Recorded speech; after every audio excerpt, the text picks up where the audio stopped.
Olá, seja bem-vindo ao meu canal. Meu nome é Ângela Natel. Vamos para a leitura da semana.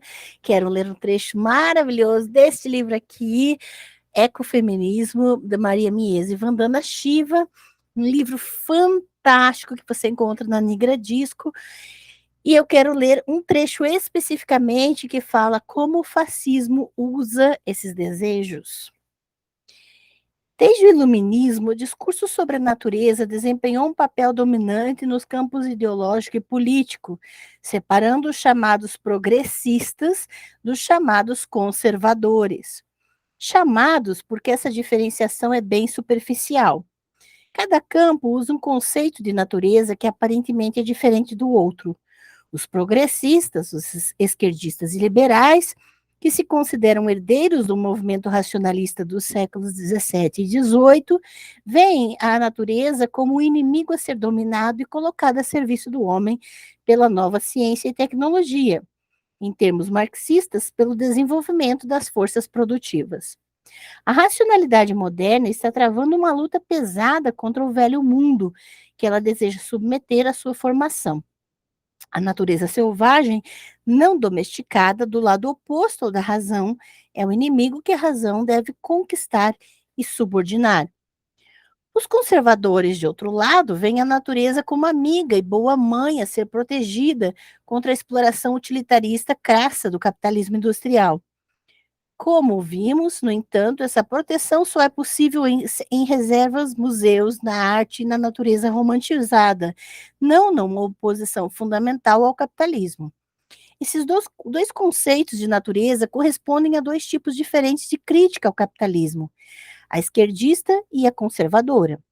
De acordo com Rolf Zifferle, essas duas vertentes críticas derivam de duas diferentes utopias: a esquerdista, projetada no futuro, e a conservadora, projetada no passado. A crítica conservadora da civilização moderna e do capitalismo, sua romantização e idealização de tempos pré-modernos, pré-científicos, é considerada reacionária e irracional pelos liberais esquerdistas, que a veem ligada a valores de antiprogresso e antitecnologia, algo próximo do ludismo. Na Alemanha, desde a experiência histórica do fascismo, essa crítica costuma ser denunciada como potencialmente fascista.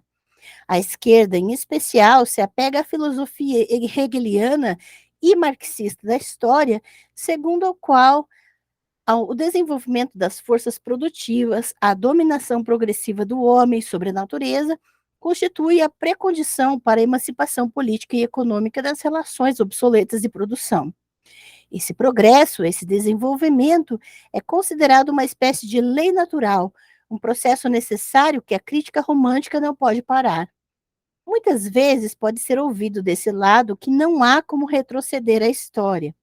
A sensação de tristeza pela destruição da natureza e pela perda da terra-mãe, o medo de destruição ecológica, o desespero, a desesperança e a alienação em relação ao mundo frio e indiferente de máquinas e fábricas, o reconhecimento da futilidade do trabalho que as pessoas se veem obrigadas a fazer, o pânico em relação às catástrofes industriais e ecológicas, o desalento das mães com a poluição nuclear e química.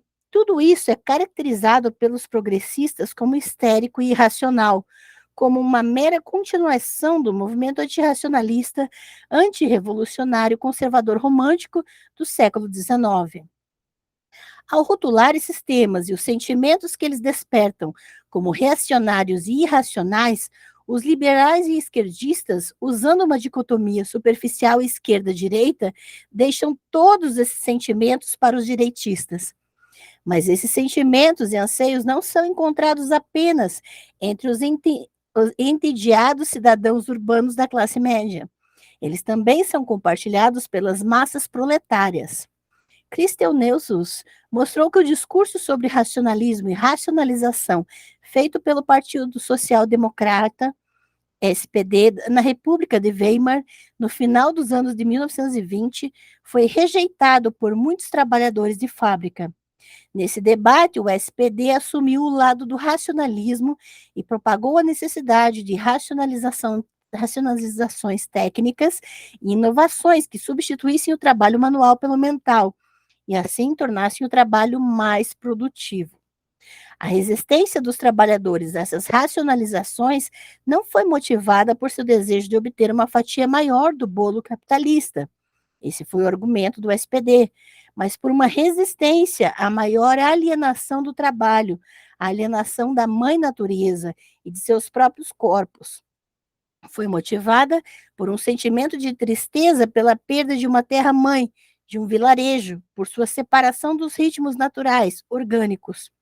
Mas tanto os social-democratas quanto os comunistas, incapazes de integrar esse complexo em sua utopia racionalista, ignoraram esses sentimentos ou nos rotularam de irracionais e fascistas.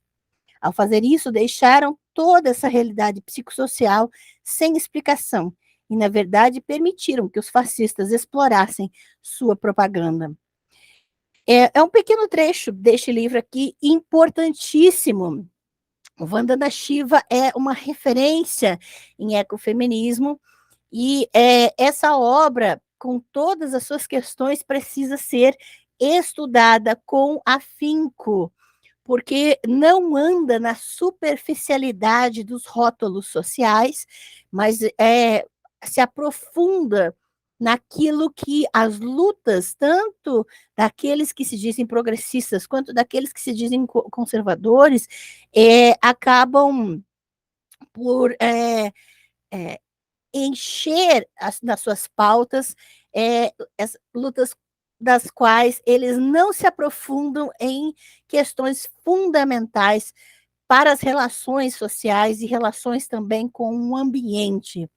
A questão de território, a questão de propriedade estão intimamente relacionados com as questões das mulheres e as questões da autonomia das pessoas. Então, eu indico veementemente a leitura deste livro aqui, que é Ecofeminismo, um material fantástico e uma leitura essencial para nossos dias, principalmente para não nos mantermos nas discussões rasas que as redes sociais tendem a nos prender, ok? Então fica aqui a dica da leitura da semana, que toda semana nós vamos ter leituras, e eu quero te convidar para se tornar membro do canal, apoiar o canal, apoiar os vídeos. Se você curtiu o vídeo, curta, compartilhe, comente, e também, se você pode apoiar, clique no valeu, o coraçãozinho debaixo dos vídeos, para dar um apoio financeiro também, para que a gente tenha condições de fazer muito mais do que já estamos fazendo, tá bem? Um grande abraço e até a próxima.